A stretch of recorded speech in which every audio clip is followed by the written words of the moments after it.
textos, contextos y pretextos. Un espacio crítico para la reflexión ética, política y cultural.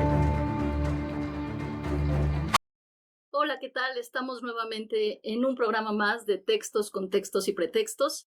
El día de hoy tenemos un invitado muy especial que estoy segura que ustedes deben de conocer ya muy bien. Está con nosotros Fabricio Mejía.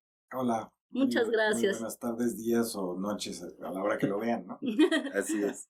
Gracias por estar aquí. Gracias. Y bueno, me acompaña el doctor Juan Manuel Contreras y yo soy Thaís Vega. Bueno, mi profesor Guillermo Almeida, argentino, muy importante intelectual que estuvo en la UAM Xochimilco, decía que los movimientos campesinos eran como unos ríos profundos que transitaban por debajo de la tierra, pero que de vez en vez en la historia emergían con fuerza y se hacían evidentes caudales ante nuestros ojos. Yo quisiera pensar, Fabricio, que este momento que estamos viviendo va a poder acaudalarlos, va a poder también seguir la tendencia de este tipo de movimientos sociales que palpitan en nuestra historia. ¿Tú qué piensas al respecto? Sí, bueno, estamos en un momento, digamos, de ese movimiento democratizador que ha durado 50 años en México, ¿no? Prácticamente desde el 68, y ha tenido distintos momentos, ¿no? Por supuesto, la historia de la democracia en México es la historia del fraude. Y entonces los momentos definitivos han sido 88, 2006, pero ya en la victoria, en el 2018, se logra establecer lo que se llaman las bases de la 4T, que son dos. Por un lado es la contención de la pobreza, la contención del hambre, y por otro lado el desarrollo de la infraestructura, de los grandes proyectos del Tren Maya, de Dos Bocas, del proyecto Sonora, del Transísmico, de todo lo que es tanto, digamos, que no le hemos ni siquiera puesto nombre a todo el desarrollo de la irrigación en el Pacífico, el asunto del agua, pero digamos que tiene esos dos pies. Y en general, lo que podemos decir es que es una reorientación de las labores del Estado hacia el pueblo. Un Estado se toma, digamos, en 2018, un Estado que es prácticamente mínimo, que solo sirve para, según esto, la seguridad. Luego vimos lo de García Luna, bueno, tampoco para eso.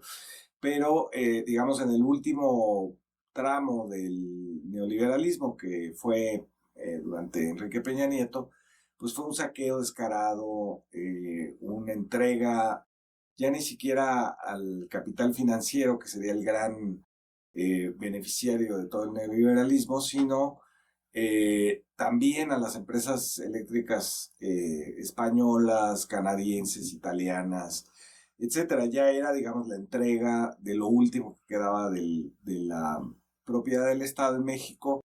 Y lo que hace López Obrador es devolver al Estado a su papel de protector de la soberanía nacional y de atender, digamos, a la mayoría, ¿no? Entonces, en eso estamos, pero eso que se dice tan fácil es de un calibre muy profundo, como dices, ¿no? Tenemos un país como México que es el único donde se dan ciertas características que han permitido decir hay otra vía, además del neoliberalismo. Hay una vía distinta que efectivamente respeta el libre mercado, pero es sin corrupción, protegiendo la soberanía nacional, y tienes otra característica que es única de toda América Latina, que es que tienes a la izquierda unificada en una sola expresión electoral, que es Morena. Tú ves lo que sucedió en Chile, por ejemplo, donde son 6 o 7 partidos de izquierda. Ahí, digamos, lo que sucedió cuando ellos llegan muy fuertes después de un movimiento social universitario, llegan al poder con la consigna de hacer una constitución, una nueva constitución distinta a la de Pinochet, y a la hora de articularla, no pueden establecer una visión general, sino priva las visiones particulares, ¿no? Las 3 versiones de feminismo que hay en Chile, las 5 versiones de indigenismo que hay, cada quien protegiendo, queriendo que en la Constitución quede protegido su, digamos, parcela de derechos, pero incapaces de tener una visión general. Y en México ha habido una visión general. Has tenido un dirigente que es de todos, que no tiene objeción, digamos, nadie lo puede objetar dentro de la izquierda, ni siquiera dentro de la izquierda social, digamos, objetan algunos puntos, pero no a la dirigencia, no su carácter de liderazgo, ¿no? Entonces, tienes esas dos, y es muy importante porque puedes señalar, digamos, una vía, como decía yo, de bienestar, dentro por supuesto, del capitalismo, del libre mercado, somos socios de Estados Unidos, pero puedes avanzar, digamos, en lo que se ha llamado el segundo piso. ¿Y no sería ese punto, Fabricio, que has mencionado, el factor que logró aglutinar a las izquierdas, aunque no están todas las que son, ni son todas las que están, pero sí hay un factor que logra sumar voluntades desde la izquierda e impulsar un proyecto que evidentemente no es un socialismo, no es una ruta de comunismo, sino, decías tú, es mantener, primero frenar, que eso ya es un esfuerzo que nos ha llevado no los 6 años del gobierno que hemos tenido, sino todo un proceso del movimiento social allí resistiendo. Pero lo que quiero preguntarte y que nos compartieras, ¿qué fue ese detonante que permitió sumar las voluntades de algunas de las izquierdas? ¿Por qué aquí sí hubo la capacidad? En esto recordarás tú que fuiste un militante comprometido al respecto cuando el Submarcos decía que las diferencias que nos dividen y nos enfrentan a unos contra otros no nos impidan ver el objetivo común. ¿Qué es lo que permitió? Indudablemente el presidente es un referente muy importante, pero no solo. ¿Qué consideras tú que haya permitido esa suma de voluntades desde la izquierda y que ahora estén impulsando un proyecto en una segunda etapa que está por venir? Sí, yo creo que fue, la izquierda toma, después del 89, toma con mucha fuerza la idea de la democracia. La idea radical que hay debajo de la democracia, que es todos somos iguales, ¿no? Hay una idea, es radical porque excede, digamos, cualquier realidad.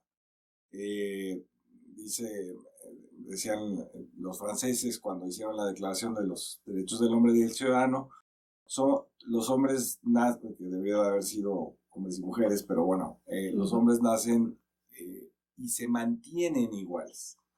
Eso es absolutamente radical, y retomó eso y empezó a participar de una izquierda democrática que en América Latina se ha llamado plebeya, y que básicamente está compuesta de los sectores excluidos por estas democracias controladas que tuvimos todos los países de América Latina, ¿no? Estas democracias donde importaban los procedimientos. Ahora lo vamos a ver, ¿no? Como el INE, no, así, ¿cuántas casillas se abrieron? No, pero lo que importa es el voto, o sea, que se respete el voto como fuente de legitimidad democrática. Y en eso, digamos, creo que la izquierda fue muy hábil tácticamente en vincular las dos cosas, ¿no? Por un lado, los movimientos de reivindicación social, en el caso de los maestros, el caso de los grupos indígenas, el caso de las mujeres, con el desarrollo democrático y las elecciones. Me parece, por ejemplo, que una de las biografías así más como claras sobre eso es la de Clara Brugada. Clara Brugada pertenece al movimiento urbano popular, que es digamos, la otra cara del movimiento del CEU, donde viene Claudia Sheinbaum, y muchos venimos de ahí. Son dos caras del mismo proceso, digamos. Clara Brugada está en el movimiento urbano popular, que era un movimiento de reivindicación de servicios en las zonas marginales de la ciudad, que son prácticamente todas, pero con un componente feminista de base popular. Y ella entiende muy bien que si no se vincula a finales de los 80 a la elección, porque ahí está el fenómeno Cuauhtémoc Cárdenas, digamos, por el otro lado del CEU, es muy rápida la transición, digamos, de una huelga exitosa contra el neoliberalismo en la universidad hacia abrirle la universidad a Cuauhtémoc Cárdenas, a un candidato opositor por primera vez. Y en el lado de Iztapalapa, digamos, de Clara Brugada, de Nesa, de Catepec, ese movimiento popular entiende que se tiene también que ligar al reclamo democrático. Y creo que eso va... Hay una cosa muy, digamos, significativa de por ejemplo, del trabajo que hace López Obrador desde el 2006 por lo menos, que es tú tienes una serie de demandas en todo el país que pueden ser tan distintas como el agua, la violencia, las minas de cielo abierto, el despojo de tierras, la inseguridad en una ciudad, etc. Pero lo que tienes que hacer es irlas articulando con un discurso que las represente, aunque no las elimine, digamos, ¿no? Pero que logre entroncar. Y ese discurso fue el discurso de la corrupción. López Obrador le quita el discurso en toda América Latina el discurso de anticorrupción es un discurso de la derecha. Es lo que utiliza Bolsonaro contra Lula, es lo que se utiliza Milei contra los Kirchner, y en Perú, en Colombia, en Ecuador, etcétera. Ese es el discurso de la derecha de oposición. Y en México, rápidamente, López Obrador lo que hace es hacerlo la causa central de todo lo demás, digamos, ¿no? Entonces, cuando tú tienes la privatización del agua en Puebla y en Veracruz, López Obrador dice es la corrupción. Esto se vendió a la Bonafont, los funcionarios se dejaron comprar, los legisladores se dejaron sobornar y entonces ahora el agua es privada. Las minas a cielo abierto Calderón entregó la mitad del territorio a las mineras canadienses. Es corrupción. Y entonces va entroncando todas las demandas en torno a una que efectivamente no las elimina, pero que les permite la unidad. Y creo que eso fue fundamental, fue una idea, digamos, magistral realmente. Sí, como decías, en la Revolución Francesa surge este gran principio, sobre todo formal y en el ámbito del derecho jurídico, de igualdad. Pero siempre ha tenido esta fuerte contradicción con el capitalismo cuando nos metemos a pensar la igualdad en términos sociales o económicos. Ahí es cuando realmente al sistema no le gusta que toquemos esos temas, ¿no? Hace rato lo que decía de los campesinos, precisamente recordé que Arturo Barman tiene un libro que se llama Y venimos a contradecir, porque es la historia del movimiento campesino en México que resurge apelando que no hay justicia todavía en el Estado, ¿no? Que ese Estado revolucionario, pues es una falacia, todavía la justicia social es inexistente, ¿no? A mí un tema que me preocupa mucho es pensar que si bien los programas sociales han ayudado mucho y podemos hablar de cifras pues positivas u óptimas respecto al decrecimiento de la pobreza en México, sin embargo, sabemos que este sistema funciona pues bueno, con base en una exclusión tremenda de una gran masa de la población mundial. Estamos hablando de cerca del 25% de la población mundial, no de pobres, sino de pobres extremísimos, que ni siquiera tienen una credencial de lector, que muchas veces no figuran en los programas sociales tampoco, porque no hay acceso todavía. ¿Tú qué piensas? ¿Cómo piensas nuevas maneras, nuevas formas porque a mí me parece que la tendencia de este segundo piso pues debe de contemplar que cada vez tiene que abarcar esa participación y esa representación de los que están pero al margen, digamos, del sistema, ¿no? Casi en un estado de inexistencia y de marginalidad total.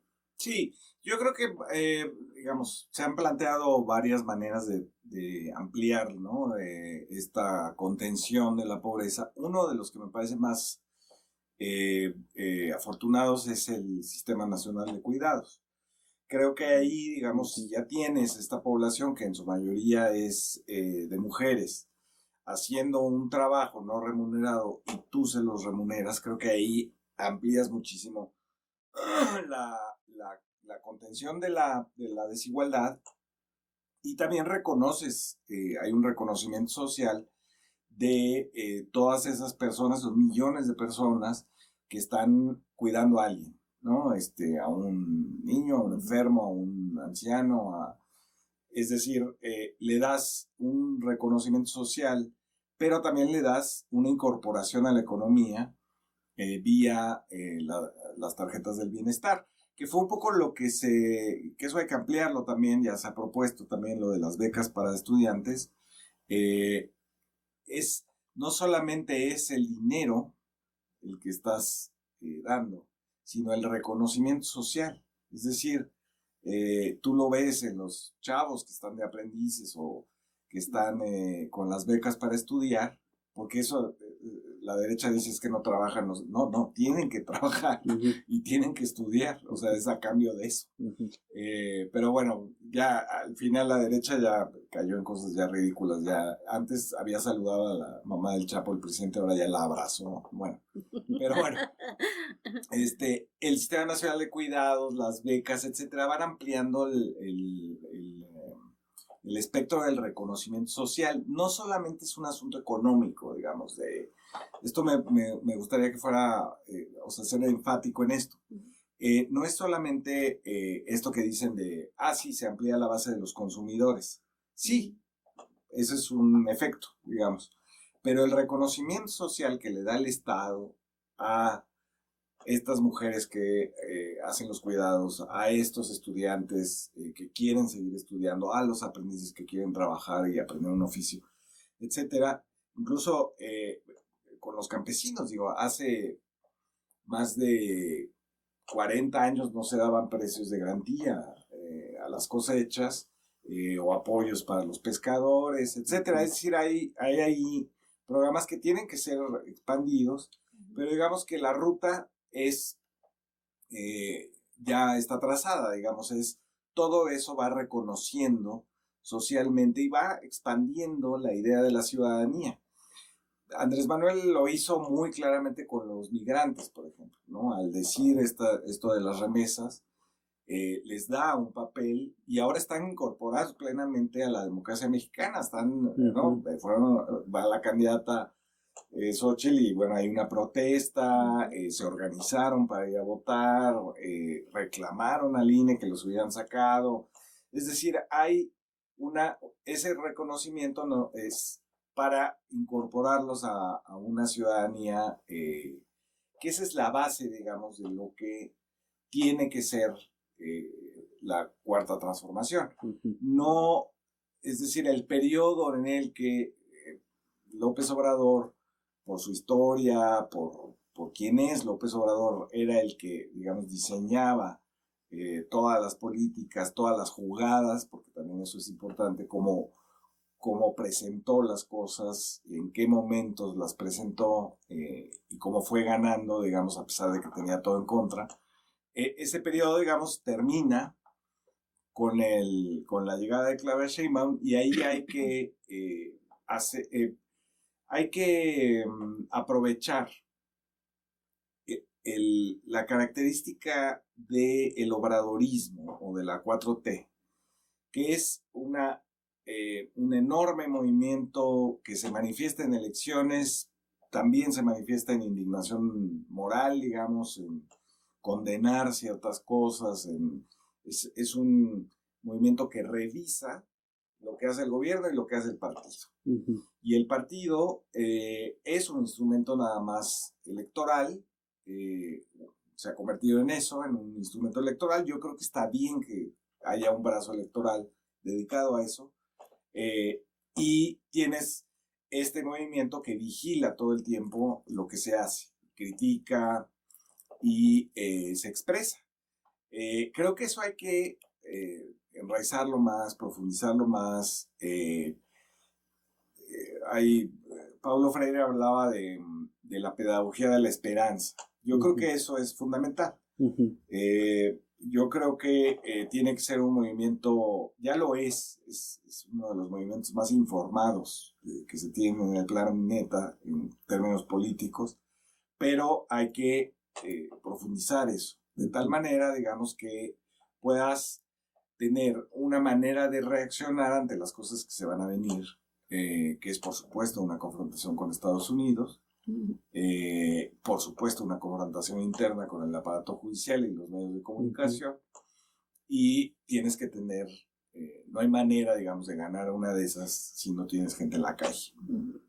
Pero también eso pasa, Fabricio, por el tema de los procesos de formación y de información crítica, porque si no corremos el riesgo, bueno, todos tenemos un proceso, retomando Paulo Freire, como decías tú, Paulo Freire decía que toda acción pedagógica es una acción política, y nosotros podemos decir ahora con mucho respeto a Paulo Freire, pero también con principio de realidad, que toda acción política es también una acción pedagógica.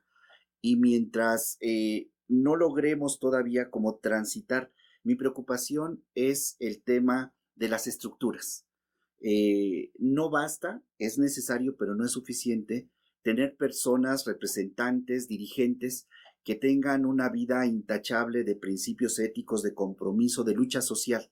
Eso es necesario, pero no es suficiente. Desmontar ya en el ejercicio del poder político, en el ejercicio del gobierno, estructuras que están hechas para corromper la misma práctica de los servidores públicos, y me parece que allí tenemos un punto pendiente que tendríamos que revisar, porque puede ser que estemos con los grandes adversarios políticos luchando, pero también tenemos simultáneamente que estar luchando contra esa tentación, diría el presidente de la República, contra esas prácticas, contra esas creencias de que hacer política de esta forma es lo que tenemos que hacer porque así se ha hecho siempre, y no estamos como transitando, me da a mí la impresión, en muchos lugares, a una manera coherente con el proyecto de país, no de gobierno, sino de país que queremos, ¿no? Donde la inmensa mayoría de la población, al menos los más posibles, particularmente los más pobres, puedan tener alegría de vivir en su país. Entonces, como que implican varios frentes de lucha. Uno, el nivel macro, digamos, con la política internacional, con los grandes actores de poder de facto dentro del país, pero también la lucha interna, que es de la que me parece a mí, tú has mencionado ahorita, este proceso como de reconstitución de la subjetividad política de las y los ciudadanos, ¿no? También sí, importante. Sí, se ha iniciado, digamos, esta reconstrucción de la subjetividad política, pero hay que profundizarla, y tratas un tema muy importante. El asunto de la ejemplaridad. Es decir, lo que estamos tratando de construir es una idea de la política virtuosa en el sentido que la tuvieron en el Renacimiento, digamos, cuando no por nada se llama humanismo mexicano, ¿no? Es decir, el humanismo de lo que trata es de reivindicar, imagínate, son unos principados en Italia, está Florencia, Venecia, los Estados Vaticanos, etcétera, y hay una enorme corrupción, ¿no? Hacer política es ser César Borgia, a quien está dedicado el Príncipe de Maquiavelo, ¿no? Todos lo citan como si fuera un modelo, y en realidad, pues no, le está diciendo a un asesino corrupto cómo hacerle, ¿no? Pero surge al mismo tiempo, el propio Maquiavelo tiene otro texto sobre eso, que no es para nada inmoral ni lo que dice en El Príncipe, que se hermana, digamos, con otros textos de políticos, de otros pensadores italianos. Bueno, ahora serían italianos, en ese momento eran florentinos o venecianos, etcétera, que dicen, no, lo que necesitamos es replantear el asunto de la política y hacerla, todo lo público debe ser virtuoso y debe ser ejemplar. Aquí hemos tenido una probada, digamos, con López Obrador, ¿no? Es alguien inatacable porque es intachable. Y entonces hay que inventar, ¿no? O hay que buscarle a los hijos, o hay que, ¿no? Es decir, ya no tuvieron manera, porque es muy incómodo para una sociedad que creó la idea de política, la forma de hacer política, que se creó en la corrupción. Es muy incómodo tener a alguien que no es corrupto y que no se le puede sacar nada, ¿no? Hay un cuento de Italo Calvino, ¿no? Que es un pueblo de ladrones, y entonces ¿no? Todas las noches oscurece y entonces van y roban la casa de juntos, ¿no? Entonces se mantiene un orden perfecto porque, bueno, pues Todos se roban. Todos se roban y entonces el que no tenía ahora ya tiene las cosas del de junto y así. Pero llega un tipo que es honesto, ¿no? Y entonces desequilibra a todo el pueblo. Y lo acaban matando, ¿no? Porque no hay manera de que quepa en esa sociedad corrupta uno, ¿no? Un honesto. Pero aquí tenemos un honesto, pero lo que necesitamos es que la política sea lo más ejemplar, no lo menos. A mí me pareció, digamos, que durante la campaña lo que sucedió irremediablemente fue que la oposición trató de bajar todo al nivel de todos son iguales y así soy yo y qué, ¿no? Que era un poco Xóchitl Gálvez, ¿no? Pues pego chicles y qué, ¿no? Y digo cualquier cosa y qué, ¿no? Bueno, eso pues, nos hace efectivamente iguales en la miseria humana, pero, o en la bajeza de las cosas que pueden llegar a decir, lo que dijo Castañeda en televisión abierta, etcétera. Y no, la política debe ser una elevación de lo mejor que podríamos ser. Pero para eso hace falta efectivamente una educación ahora masiva.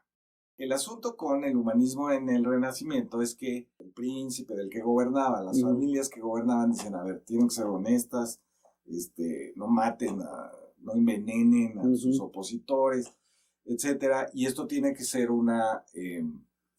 porque la política es imitable, es una de nuestras actividades imitables, y entonces, pues si tú haces eso siendo la élite, te va a imitar las siguientes clases, y esto es un desastre.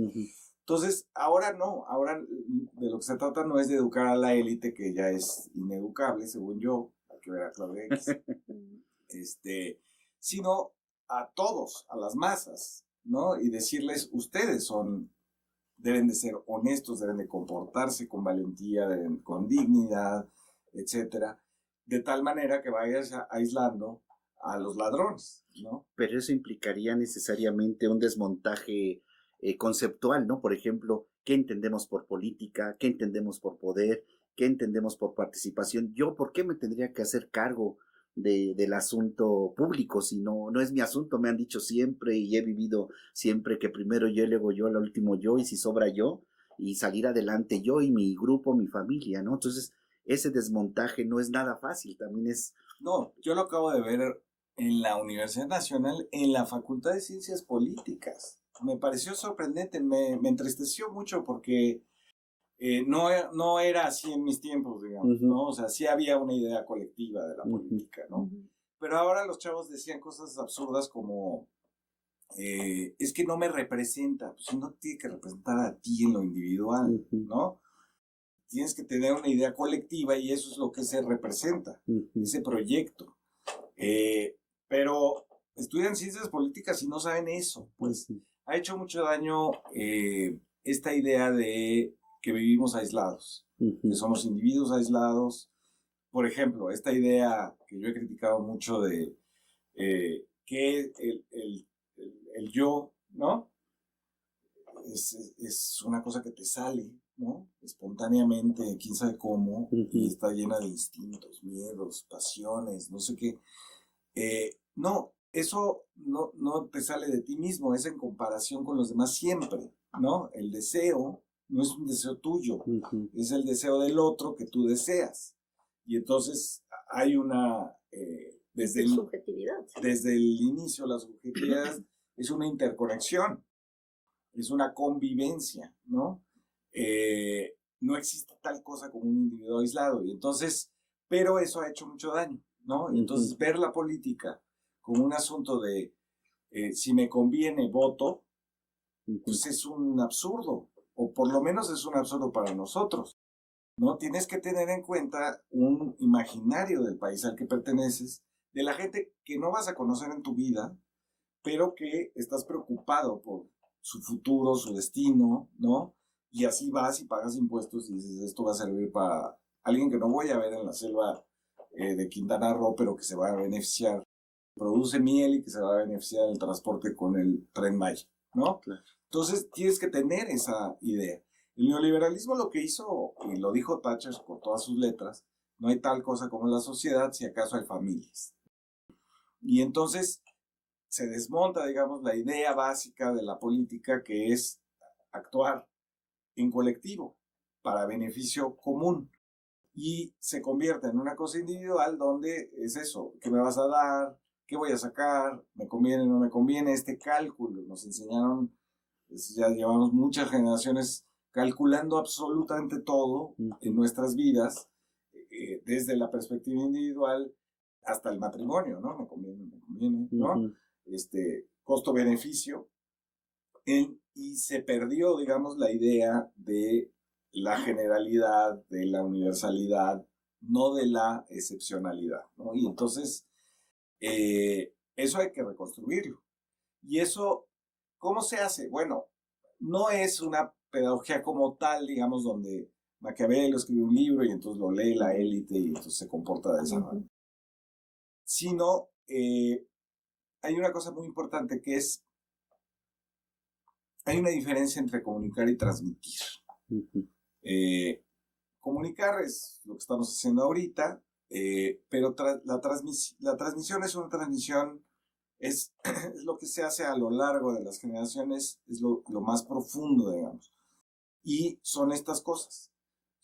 No es tanto los datos, que esa es información, sino las estructuras de cómo pensar las cosas, ¿no? Y entonces tenemos que transmitir una manera de hacer política que impacte esas estructuras. No tanto, digamos, si es morena o no es morena. Morena es un instrumento, realmente no hay que quemarse vivo para defenderlo, sino el instrumento es lo que importa, digamos, como la estructura electoral de ese movimiento. ¿Cómo transmitir esto? Bueno, pues ese es un trabajo que ustedes saben mejor que yo. Ahorita que decías este relato de Calvino, me recordé mucho una película italiana que es como de los años 50 todavía, como en blanco y negro. Es muy divertida, no recuerdo el nombre, porque es de un sujeto que llega a un pueblo y se da cuenta que con la cámara fotográfica que tiene como un llamado de Dios de exterminar a todos los malos del pueblo, y lo puede hacer cuando les toma una foto. Y después resulta que el sujeto termina siendo más malo que todos los que él consideraba malos, ¿no? Porque acaba haciendo unas cosas desastrosas.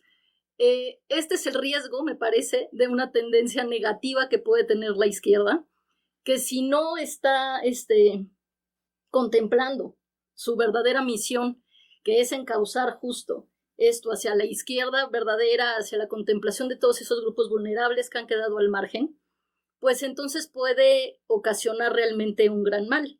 Lo hemos visto en ejemplos pues, de las grandes izquierdas históricas. Digo, Stalin fue ese volteo de la tortilla absoluto, pero también lo vemos en nuestros días con un gobierno como el de Daniel Ortega en Nicaragua, donde uno dice, ¿en qué momento esto tomó este curso tan adverso, tan contrario? Claramente sí tiene que ver pues un capitalismo que todo el tiempo nos está hostigando con una serie de máximas, donde el individuo a toda costa tiene que triunfar sobre los demás y donde el dinero pues es el valor más importante, ¿no? El partido aquí, Morena, sí tiene mucho que ver, porque va a ser nuestro medio, y si nuestro medio es adecuado para lograr un fin, entonces vamos a poder conseguir esos fines.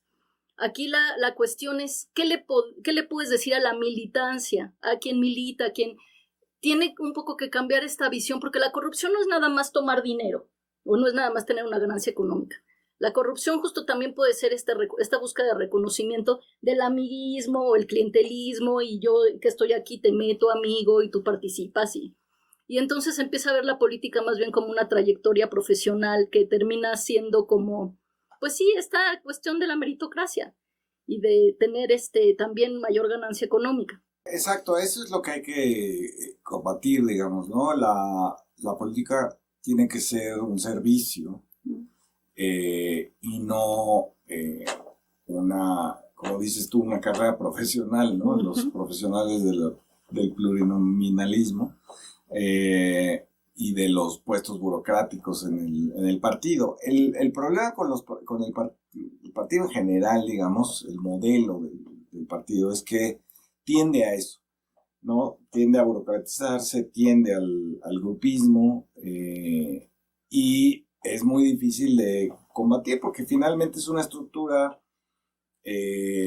cerrada, y lo que ha pasado en México es que Morena se ha tenido que mantener abierto porque está ese movimiento ahí abajo, ¿no? Y porque están las críticas, ¿no? Durísimas de la gente que dice esto está mal. Ahora, una de las críticas a mí no me parece válida, que es esto de a cualquier gente que quiere apoyar, ¿no? Que viene del PRI, por ejemplo, ahora que se desmoronó Atlacomulco, dicen, no, es que estamos los que hemos militado desde el plantón de Reforma y no nos dan oportunidad, y sí se la dan a, no sé, ¿cómo se llama? Ana Villagrán, ¿no? Eso no es válido, ¿no? Porque finalmente no estás ahí para que te den una oportunidad, ¿no? No es un asunto profesional, no es un asunto de tu carrera, ¿no?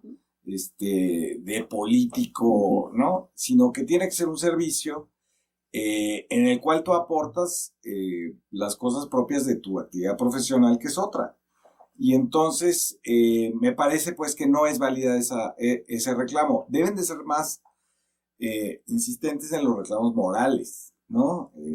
Cuando se incurre efectivamente en este tipo de cosas, en las palancas, en el amiguismo, en la compadrazgos, o ya de plano en corrupción esta de tráfico de influencias, dinero, contratos, ¿no? Entonces, creo que hay que estar muy vigilantes en eso, y todo esto, pues, cuando hablamos de pedagogía de la esperanza, pues los plazos son largos, ¿no? Son los plazos me acuerdo que Bolívar Echeverría daba una clase cuando estábamos en la UNAM que se llamaba Brodel y Marx.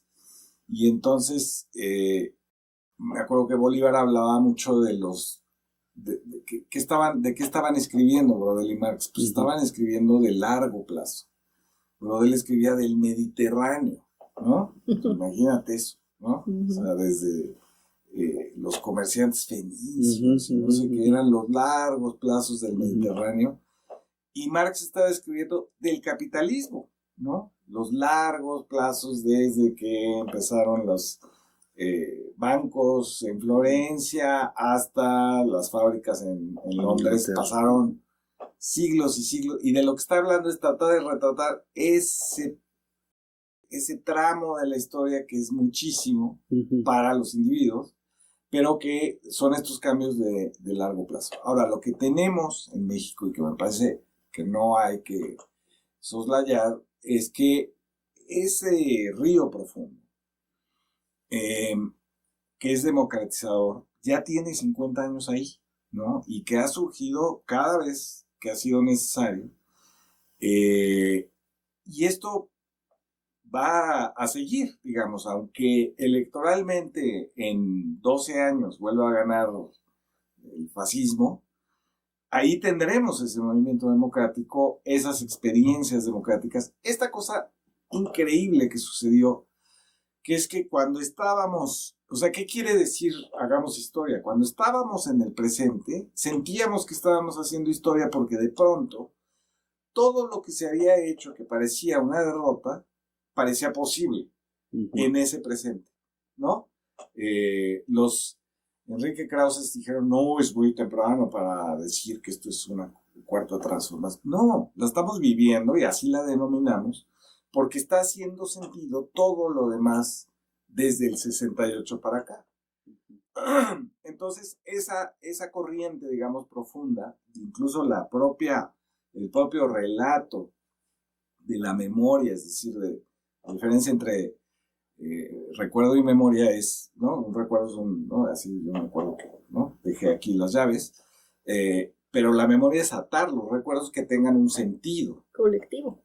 Colectivo. Cuando estábamos ese día festejando en el Zócalo con López Obrador en el 2018, todo lo demás cobraba un sentido, y él lo sabe además porque lo dijo en el discurso del auditorio, ¿no? Empieza con los ferrocarrileros de Demetrio Vallejo y termina en el 2018, es decir, hacer la memoria, hacer ese relato, donde de pronto la historia cobra vida en el presente. Eso es lo que hemos hecho, y es una cosa muy difícil de lograr. Sucedió en Francia en 1789, sucedió en Rusia en 1917, pero son pocas las veces que en Cuba, ¿no? En el 59, son pocas las veces que la historia te da la oportunidad de decir, sí, esto tiene sentido. Todo lo que hemos hecho, los muertos, las derrotas, tienen un sentido porque llegamos a esto. Y eso quiere decir que hay un cauce profundo democratizador en el país, ¿no? Me hiciste recordar ahorita con el tema del recuerdo y la memoria, y esto que decías, el sentido que van adquiriendo los acontecimientos cuando tenemos la mirada, el sentipensar con esa sensibilidad, ¿no? Estoy pensando en el planteamiento de Benjamin, el tema de la historia, hacerle justicia al pasado de nuestra historia, y jamás nos dejarán de estar exigiendo que les hagamos justicia. Entonces, los muertos, pero eso implica, Fabricio, también una responsabilidad que el político, la política, y no hablo del político y la política profesional, que puede desplegar incluso su práctica profesional. ¿Por qué no? Si sabe hacer las cosas y las hace bien, pues que siga haciendo las cosas bien, ¿no? Está lleno de abogados, de economistas, y han contaminado con sus actividades profesionales la política, ¿no? Ajá. Sin embargo, tendemos a ver la política como un juicio, sí, ¿no? En un tribunal, ¿no? Sí. O como una cosa de costo-beneficio, como los economistas. Habría que incorporar más pintores, más, ¿no? Indudablemente. Pero yo es justo a lo que quiero referirme, no al político, digamos, por ponerle un título profesional, o sea, que sea profesionalizado en eso, y no estudiando, sino en la práctica también, ¿no? Tenemos pues desde reyes de la basura que se tornan, mira hasta dónde llegan, ¿no? Entonces, o señoras, doña Chole, que es la dirigente de los agremiados en el mercado, que la reconocen, la respetan y la impulsan, etcétera. O sea, pero yo quiero hablar, Fabricio, a partir de lo que dijiste, de los políticos anónimos, de la inmensa mayoría de la gente que no va a tener entrevistas en periódicos, que no va a estar dando conferencias, que incluso no va, que cuando se le quiere acercar al candidato no tiene acceso ni para acercársele al candidato, porque no es justo del grupo que va cuidando al candidato, de los que quieren el reconocimiento del candidato, esa persona anónima, ese campesino, ese profesor, ese vendedor en la calle. Eso también es política, y esa es la política, digamos, que desde el ámbito de la profesión, incluso de las instituciones educativas, se ha despreciado, y sin embargo esa es la otra forma de hacer política, porque me parece ahí el principio fundamental es el principio confianza. O sea, realmente esas personas que no esperan a ver qué me va a dar la candidata o el candidato, hacen realmente un acto de fe en el sentido fuerte del concepto, ¿no? O sea, creen y dicen, usted me dijo que va a mejorar nuestra calle, nuestra comunidad, va a cuidar el agua, yo confío en usted. Y entonces la responsabilidad que se desprende en el representante político, Fabricio. Y yo me preguntaría ahora en este ámbito, esto que también decía Benjamin ya cuando iba huyendo hacia Portbou, si estábamos a la altura de las circunstancias.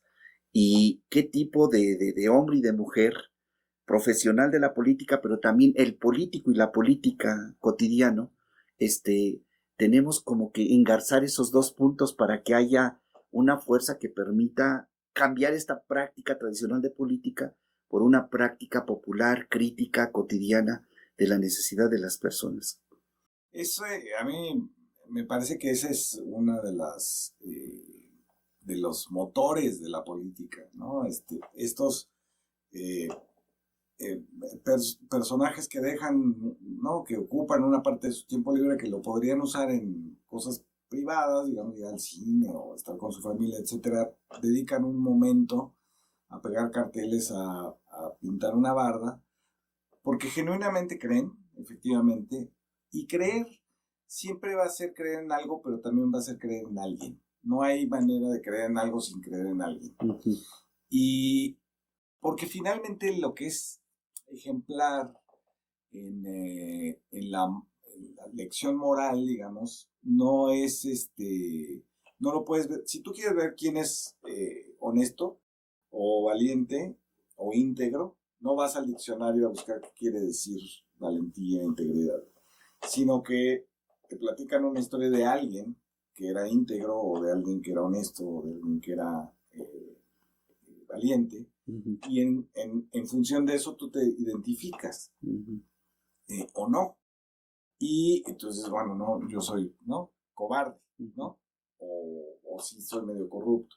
Pero digamos que el relato de un ejemplo, eso es lo que hace, digamos, querer imitarlo, querer parecerte o ayudarlo simplemente, ¿no? Uh-huh. Entonces, cuando tienes dirigentes que son intachables, que son moralmente intachables, pero que además son hábiles políticamente, tienes una fórmula perfecta para que la gente diga, confío en esta persona. Creo que lo que está diciendo lo dice convencido y yo lo voy a ayudar. Esa conexión que parece tan simple, a la mera hora es bastante complicada, ¿no? Uh-huh. Porque sí, efectivamente, todos tenemos críticas. Y además, entre más se van cerrando los grupos, más crítica interna hay y menos crítica externa. Esa es una cosa que sucede, ¿no? Pero no hay que... Lo que yo diría para los militantes de Morena es no se cierren nunca al obradorismo. Es decir, no sean solo Morena, nunca. Eso no les va a conducir a nada. Eso conduce a luchas intestinas, a corrientes y finalmente a la historia que se ha repetido miles de veces en el PRD, pero muchas veces antes en la izquierda mexicana, que es este canibalismo interno, las corrientes. Me venía yo acordando hubo una reunión hace poco con Clara Brugada de las izquierdas. Uh-huh. Y entonces me iba yo acordando de lo que era el PSUM, uh-huh, donde todos tenían nombre de animales, ¿no? Eran los pescados, que eran los que venían del Partido Comunista, eran los mapaches, que era Woldemar y compañía, eran los renos, que eran los renovadores, que me parece que era Encinas y Wally, el dirigente del sindicato nuclear. Todos tenían nombre de animales, entonces venía yo pensando en eso, qué curioso que les pusieran nombre de animales, de tal manera, digamos, que ya no te enfrentas a un compañero, sino te enfrentas al Discovery Channel, ¿no? Una fauna. A una fauna ahí extraña, ¿no? Los búfalos había también. Y entonces venía yo pensando en eso, como la propia dinámica de los grupos que solo miran hacia el interior acaban en luchas intestinas, porque lo que hay que tener es la apertura hacia el movimiento. Y afortunadamente aquí hay un movimiento brutalmente grande, ¿no? Diversísimo y muy grande. Todos con la misma expectativa, ¿no? De que se destierre la corrupción del país y en el transcurso se ensaye un modelo distinto de bienestar. Me acabas de mover el tapete, Fabricio, un poco, porque Benjamin discutía justo contra los sionistas, ya ves que se lo querían jalar para que se hiciera sionista, y él decía que si hacían del judaísmo un estado, iban a castrar toda la posibilidad crítica del propio judaísmo. Y bueno, la historia le ha dado la razón a Walter Benjamin, ¿no? Por el justo cuando las instituciones se fetichizan y ya no generan la razón, el carisma por el cual surgieron, la necesidad por la cual surgieron y están en función de ella, pues se fetichizan, se corrompen. Y no tendríamos que hacer, te propongo la discusión ahí para pensarle, no tendríamos que estar pensando como en el proyecto justo, por tratarse de un humanismo, tendríamos que estar pensando en un proyecto mundial, porque las circunstancias ahora nos están alcanzando a toda la humanidad, ¿no? No tendríamos que estar pensando cuál es la responsabilidad que tenemos como movimiento, como país, como hombres y mujeres de izquierda, de visualizar mucho más allá de lo inmediato. Yo considero que es necesario el tema de la afirmación de la identidad, pero no es suficiente. O sea, tendríamos que estar pensando justo en una estrategia. ¿Por qué ellos sí y nosotros no? ¿Por qué tenemos que ser reactivos a sus acciones y no ser propositivos y lanzar incluso espacios de reflexión, de análisis? Y me parece a mí que mucho de esto tiene que ver también con los hombres y las mujeres de izquierda que se han dedicado al estudio o que son intelectuales, que no se toman muy en serio al adversario político que tenemos enfrente, que a veces nos contentamos, pues ¿qué va a decir este? No, míralo, las tonterías. No, es que justo, porque se están haciendo ese tipo de afirmaciones, ese tipo de señalamientos, de decir, pues yo para qué voy a ese pueblo si son 10 personas las que me van a recibir. O sea, nos está hablando de un desprecio realmente, y si no los tomamos en serio, corremos el peligro de no estar a la altura de las circunstancias para visualizar un proyecto que va más allá de México, ¿no? Y que lo hemos visto, o sea, en diferentes partes del mundo hay voces que dicen qué presidente tienen, cómo han sacado su país adelante. Nosotros, como decías, es difícil como visualizarlo porque estamos dentro del caldo de cultivo, pero si estas miradas desde fuera nos pueden permitir como ponernos a la altura de las circunstancias.